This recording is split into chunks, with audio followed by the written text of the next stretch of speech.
Et yo tout le monde, j'espère que vous allez bien, c'est votre barbu préféré pour une nouvelle vidéo sur Pokémon et aujourd'hui on va parler de la raison pour laquelle vous ne trouvez pas, enfin des raisons pour lesquelles vous ne trouvez pas de célébration dans les magasins en général. Alors oui, il y a les scalpers, mais il y a des choses aussi qui sont moins visibles et qui contribuent autant, si ce n'est beaucoup plus, à la pénurie qui est actuellement, bien sûr, qui est plus artificielle qu'autre chose, même si on a des retards de livraison, etc. On sait qu'en ce moment c'est un peu compliqué.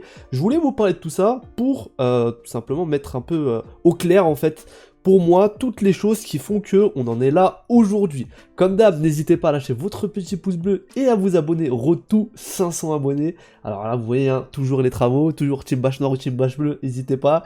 Et je suis tombé un peu malade dernièrement. Oui, j'ai laissé la fenêtre ouverte pendant que je dormais et ça s'entend peut-être, je sais pas, mais on va essayer de ne pas renifler un maximum dans cette vidéo. Donc, plusieurs points à aborder durant celle-ci. On va commencer par les retards de livraison. Alors ça, vous le savez, on le sait tous. À la base, non, pas évolution, célébration a été décalée du coup. On devait avoir les items bien avant, ce qui fait que en ce moment, on a tout simplement des magasins qui les ont reçus en avance et d'autres non. Alors ça dépend de plusieurs choses, et justement c'est un point que je voulais aborder avec vous, ça va être le circuit de livraison. C'est-à-dire que on va avoir tout simplement des centrales qui vont dispatcher les produits en fait dans les grandes chaînes de distribution. Donc par exemple Auchan, si on prend l'exemple, ou Carrefour, etc., ont tout simplement des entrepôts où ils vont livrer chaque Auchan. Alors ils doivent en avoir plusieurs, bien sûr, je ne sais pas tous les détails, mais en gros on va avoir une zone géographique où les gens vont être approvisionnés beaucoup plus facilement. Par exemple, j'ai discuté avec quelqu'un de Micromania qui me disait que la plupart du temps, les Micromania en Ile-de-France avaient les items un jour, voire 2 jours en avance par rapport aux Micromania qui sont dans le sud. Pourquoi? Bah parce que, enfin, ils sont livrés 1 ou 2 jours en avance, ils ne mettent pas forcément le produit en vente, mais ils sont livrés 1 ou 2 jours en avance. Pourquoi? Bah parce que, vu qu'ils sont proches de tout ce qui est centrale de livraison, logistique, etc., ils vont être livrés en avance. Et donc ça, c'est un point déjà qui est très important, c'est que pour une même enseigne, on va pas avoir les mêmes quantités qui vont être livrées, ou les mêmes délais. Premièrement, à cause de la géographie, donc le temps de livraison, si c'est plus ou moins loin, ils vont d'abord livrer ceux qui sont à côté, puis livrer après ceux qui sont un peu plus loin. Et on a aussi la question du chiffre d'affaires. Parce que, on va pas se mentir, hein, Pokémon aujourd'hui c'est un business, c'est des produits qui sont vendus par des professionnels, ils tirent une marge dessus, etc. Et du coup, qu'est-ce qu'ils font Micromania? Ils vont dire, ce Micromania là marche très bien, je sais pas, à Paris dans un grand centre commercial, celui-ci marche très bien, celui-ci vous allez lui envoyer 100 ETB. L'autre, je sais pas, dans un petit coin perdu où il y a un petit Micromania qui marche pas très bien mais correctement, on va dire bon lui on va lui envoyer 5 ou 10 ETB, voilà, histoire de lui faire plaisir, de lui donner un petit truc à grignoter, mais on va pas lui donner grand chose. Donc faut savoir que ça se passe vraiment comme ça dans beaucoup d'enseignes, donc que ça soit Micromania, je pense ça doit être un peu le même délire pour la grande récré, etc. C'est vraiment en fonction du chiffre d'affaires qu'ils vont les livrer, hein, parce qu'ils n'ont pas des quantités illimitées. S'ils pouvaient livrer tout le monde de toute manière, ils le feraient, mais pour le coup, là, vu que c'est des quantités limitées, ils vont vraiment cibler les magasins les plus prolifiques pour tout simplement faire tourner leur business, ce qui est normal, hein, on vit pas dans un monde de bisounours. Donc il y a ces deux choses-là à prendre en compte qui sont très importantes. Par exemple, moi, le Micromania à côté de chez moi n'a jamais reçu les Pokébox Évolution Céleste, ni les Mini Tin Box, voilà, faut le savoir.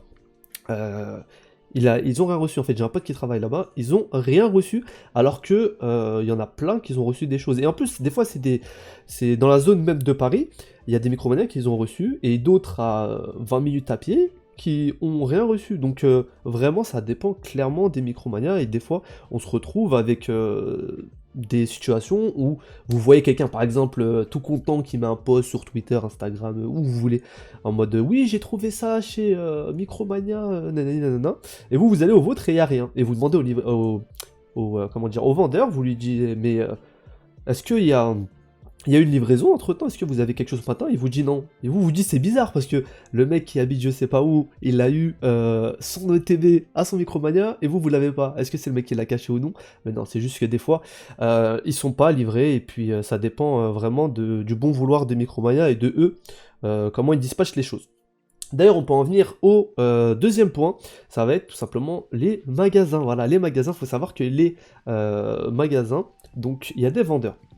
Ces vendeurs-là, au début, pouvaient faire ce qu'ils voulaient avec les items Pokémon. Pourquoi? Bah parce que tout simplement, ils pouvaient se les mettre de côté. On n'avait pas encore la folie Pokémon qui était aussi visible pour les magasins, les grandes chaînes, etc. Donc vous savez que dès que ça a réouvert après le confinement, on n'avait même pas de limitation. On pouvait aller à la Fnac ou n'importe où, et on pouvait prendre 10 items d'un coup, ils avaient vraiment pas prévu le coup du tout. C'est après, pour la sortie de Reine de Glace et un peu après, etc., ils ont commencé à limiter, mais au début c'est vraiment open bar. Le mec il pouvait venir, mettre tout dans son caddie et partir.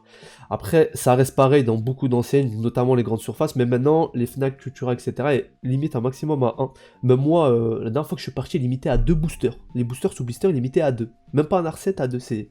Voilà, mais c'est comme ça, faut partager pour tout le monde, écoutez, et je comprends tout à fait qu'ils fassent ça. Même si, des fois, quand tu dis que tu peux pas avoir un R7 alors que t'es venu le matin à 9h et que tu t'es réveillé pour ça, ça fait un peu mal. Mais bon, et de toute manière, quand c'est limité à 1 par personne, il y a des gens qui vont faire quoi? Qui vont tout simplement appeler quelqu'un de leur famille, leur mère, leur frère, leur soeur, enfin vous connaissez, ou même payer des gens pour venir avec eux, et du coup leur donner un petit billet, et ils vont prendre un item de plus au final. Donc il y a toujours des solutions de contournement. De même que dans les magasins, des fois il y a des mecs qui connaissent les vendeurs, et dès que le vendeur va recevoir des stocks, comme d'hab, de toute façon c'est ça, c'est n'importe qui, il va l'appeler, il va lui dire, écoute j'ai reçu tant de stocks de ça, est-ce que je te mets quelque chose de côté, est-ce que tu vas aller chercher ou non? Et le mec va venir direct, donc c'est pour ça que, quand vous venez, vous vous retrouvez avec rien, alors que vous venez peut-être 10-20 minutes après l'ouverture, c'est vraiment que la personne est venue tout rafler, ou même, certaines fois, que le vendeur vous a dit que il n'y avait rien disponible, et que la personne est venue acheter derrière vous, et ça, c'est vrai que ça fait mal, c'est comme ça. Et donc, des fois, il y a des magasins, donc, ils ont interdit aux vendeurs d'acheter, en fait, des produits, avant de les mettre en vente. Donc il y a des vendeurs avant qui mettaient par exemple des ETB de côté, et quand tu venais le matin ils disaient non il n'y a rien, le soir ils prenaient tout, ils les achetaient pour eux et puis ils partaient. Maintenant c'est plus possible, donc maintenant les vendeurs ils doivent faire des trucs un peu spéciaux, hein. Ils doivent demander à des potes de venir acheter, faire moitié-moitié, enfin vous connaissez les business bien sûr, hein. Vous connaissez les business, et du coup c'est pour ça que des fois vous avez rien, surtout dans les grandes surfaces. Il y a un mec de Carrefour, il s'en met 20 de côté tranquille, hein. 20 de côté tranquille, je pense qu'il y a personne qui va l'embêter, surtout si le mec il a un haut poste comment dire, dans la grande surface. Je pense que le mec par exemple qui est chef de rayon dans le rayon jouet, il va pas avoir de mal à se mettre des petits trucs de côté et à les sortir. Voilà, je vous dis la vérité, il y a beaucoup de gens qui font ça. Et ils le font parce que c'est de l'argent facile, hein, Pokémon. On sait très bien c'est de l'argent facile, mais ça commence à être assez compliqué au niveau des ventes maintenant. Vous allez voir. Donc on a ça. On a aussi les magasins qui se mettent de côté. Et puis on a aussi les petites boutiques, donc sur internet ou en physique, qui aussi gardent les items pour eux. Donc ils se disent que les items ils ont un gros potentiel sur l'avenir. Et en gros, je vais vous dire n'importe quoi, ils reçoivent 30 stocks de quelque chose. Et vont s'en garder 10 de côté. Et vont vendre les 20 aux autres. Et vont se dire que de toute manière... ils sont pas pressés pour la vente, et s'ils les revendent dans 1, 2, 3 ans, ça va faire peut-être un x2 voire un x3, donc ils ont pas de raison de le vendre sur le coup directement, si leur affaire tourne déjà assez bien, surtout sur les items qui sont très rares. Donc récemment on a les ETB ultra premium, pour le coup je pense qu'il y a beaucoup de magasins qui vont les garder de côté, on va pas se mentir, le mec il va les acheter, le prix de revente conseillé je crois c'est 150, même si on les trouve pas à moins de 200 et c'est nulle part maintenant. Je pense que le mec il va clairement se les garder de côté parce qu'il sait très bien que ça se vend sur eBay beaucoup plus cher, et qu'au final dans 2, 3, 4 ans de toute façon ça va jamais être réimprimé, et il va pouvoir le vendre à prix d'or, donc il se les met de côté et il les garde. C'est pour ça que sur certains magasins c'est tout le temps en rupture et il n'y a rien. Voilà, on va pas se mentir. Il y a aussi le fait qu'il y ait des scalpers bien sûr, et les rares sites qui vendent au prix conseillé, donc qui est le prix qui est conseillé tout simplement par Asmodée, donc pour faire leur marge, hein. Bah ils sont scalpés, et donc il y a des gens avec des robots, etc., des notifs, qui viennent directement acheter automatiquement. Voilà, il y a des gens des fois, ils ont rien besoin de faire, le robot il va aller tout seul sur le site, il va checker tout le temps, dès qu'il y a un article qui a été ajouté, il va envoyer une notification, le mec il va accepter, etc. Boum, le mec il a mis son PayPal lié au bot, etc. Et ça va lui acheter l'item automatiquement derrière. Voilà, il va recevoir la facture, et en 2 temps 3 mouvements, sans surveiller, sans quoi que ce soit, juste avec la notif de son téléphone, il va pouvoir acheter quelque chose directement. Voilà. Et donc c'est pour ça que les sites sont vides aussi, clairement. C'est avec ces pratiques-là, voilà. C'est avec ces pratiques-là, mais on voit qu'en ce moment, le scalping, c'est assez limite quand même. Je vais vous prendre un exemple. Voilà, je suis tombé sur un groupe de coop sur Twitter. Donc vous voyez, là, par exemple, la personne elle a acheté 23 ETB. Hein, 23 ETB Évolution Céleste. Donc les ETB, franchement, prix de touche, ça m'étonnerait que ça soit 50 plus 55, mais on va dire entre 50 et 60, donc ce qui fait 55 euros. Ok, vous êtes d'accord avec moi? Il en a acheté 23. Alors il va sûrement les écouler, mais comment dire, par curiosité, je suis allé sur eBay, j'ai regardé un peu les prix, et comme vous le voyez ici, on a tout simplement des ETB qui se vendent 70 balles. Bon, 10 € de frais de livraison, c'est pas 10 € les frais de livraison, je pense que ça va plus être 3-4, ça dépend ce qu'il utilise. Si c'est Chronopost, c'est un peu plus, mais on va dire c'est 5 € les frais de livraison. Voilà, on va dire grosso modo, donc 75 €. Il va se faire 20 € sur un coffret, voilà, qu'il a payé 55. Alors, c'est pas une mauvaise marge, mais pour le coup, on voit que la marge a été largement grignotée depuis le début de Pokémon. Hein. Avant, ces ETB là partaient à 100 €, ouais, 110 €. Donc là, on voit que ça commence à être à bout de souffle. On a même ici un mec qui l'a vendu 121 € les deux, voilà, 60 € le TB, lui il a vraiment eu zéro marge, et enfin zéro marge, il en a une petite marge, mais est-ce que ça vaut le coup de s'être cassé la tête à acheter des trucs, à l'envoyer tout pour gagner 10 balles sur un item, je sais pas. Mais voilà, vous voyez la 63 €, c'est vraiment, pour le coup, là, il commence à transpirer les scalpers, je vais pas vous mentir, il commence à transpirer parce que ceux qui n'avaient pas cette trésorerie pour garder les trucs de côté, parce que eux, vous voyez, ils achètent en gros, hein, rien que là, 23 ETB, vous en avez pour combien honnêtement? Vous en avez pour plus de 1000 balles, hein, pour plus de 1000 balles, 1200 balles, 1300, je sais pas exactement combien il les a achetés, mais pour le coup, ça fait de l'argent qui est bloqué. Et si lui revend tout, il va se faire un petit bénéf, normal, hein, peut-être 200, je sais pas, 250. Mais pour le coup, 1200 € de bloqué d'argent, ça commence à être quand même beaucoup.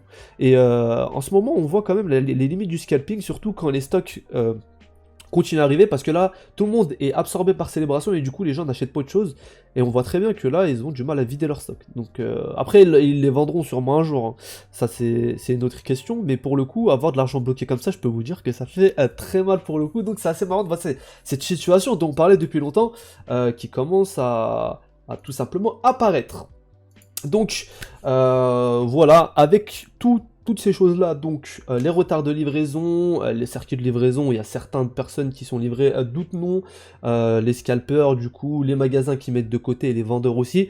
C'est pour ça que la plupart du temps, vous allez galérer à trouver un item. Voilà, même si maintenant, il existe des restrictions pour essayer d'éviter ça, du genre un par personne, du genre le vendeur ne peut pas acheter, etc. Il y a toujours un moyen de détourner, et au final, c'est surtout pour ça que vous n'avez pas trouvé d'item, parce que pour le coup, moi je vous le dis, les ETB célébrations, je sais elles sont ici les ETB célébrations, parce qu'on a du mal à les trouver en magasin, mais voilà où elles sont les ETB célébrations, voilà où elles sont, et pour le coup là, vous avez aucun mal à en trouver, hein. Il y a, voilà, c'est open bar ici, il y en a beaucoup, donc voilà, c'est cette pénurie qui est un peu artificielle, même s'il n'y en a pas tellement des items célébrations, c'est vraiment causé par toutes ces choses là, et moi je vous dis, même si c'est frustrant, n'hésitez pas à attendre un peu. Je pense clairement que le plus gros du stock n'a pas été lâché. Alors ils ont peut-être lâché la moitié, mais je pense qu'il va encore y avoir des arrivages pendant un long moment. On a du Évolution Céleste qui commence à arriver en ce moment, alors que Évolution Céleste est sorti en fin août, les mecs. Alors, on a même du Règne de Glace qui ressort, bon ça c'est plutôt du reprint, mais franchement moi ça m'étonnerait pas qu'on ait encore du Célébration qui pop en novembre ou même en décembre pour Noël, hein. Début Noël, franchement ça m'étonnerait pas qu'il y ait du Célébration qui pop, et que pour le coup, bon ces gens là auront fait leur beurre, parce que il y a tout le monde qui achète en ce moment parce qu'ils ont peur de perdre les items, mais moi je vous le dis, ceux qui me suivent, n'hésitez pas à attendre, même si c'est frustrant, pour avoir vos items si vous n'arrivez pas à les avoir pré-retail, parce que je pense clairement qu'il y aura un moment où il y aura des stocks qui ressortiront. Ça m'étonnerait que tous les stocks soient sortis là, alors qu'en plus il y a eu du retard de livraison, il y a eu plein de trucs. Ça m'étonnerait grandement. Il y a certains fournisseurs qui n'ont même pas encore livré leur magasin. Ça je vous le dis de source sûre, les grossistes. Et non, il y a certains grossistes qui n'ont même pas encore livré leur magasin. Donc ça va arriver prochainement, normalement la semaine prochaine. De toute façon, pour la sortie, vous allez avoir un gros restock pour la sortie officielle entre guillemets. Il y a des magasins qui auront... En fait, le plus dur, c'est... Il y a des magasins qui auront déjà vendu en avance, et au final, vous ne saurez pas vers quoi vous diriger, parce qu'il y a des magasins qui auront déjà vendu l'item, des grandes surfaces, etc. Alors qu'il y en a d'autres qui auront respecté les dates de sortie officielles. Donc voilà, faudra faire un peu attention à ce niveau-là, mais franchement, prenez vos temps, faites ça tranquillement. On sait que le stock est limité comme d'habitude, mais pour le coup, moi, depuis le début, en attendant, et en prenant vraiment ça de manière tranquille, j'ai jamais été déçu. On a une baisse des prix la plupart du temps, donc franchement, moi je vous dis, allez-y tranquille, même si c'est frustrant, et puis ça va le faire. Voilà pour cette petite vidéo, j'espère qu'elle vous a plu. Si c'est le cas, n'hésitez pas, le petit pouce bleu et l'abonnement, ça ferait grandement plaisir. On se dit à la prochaine pour une nouvelle vidéo. Prenez soin de vous et de votre collection évidemment. Ciao, à la prochaine.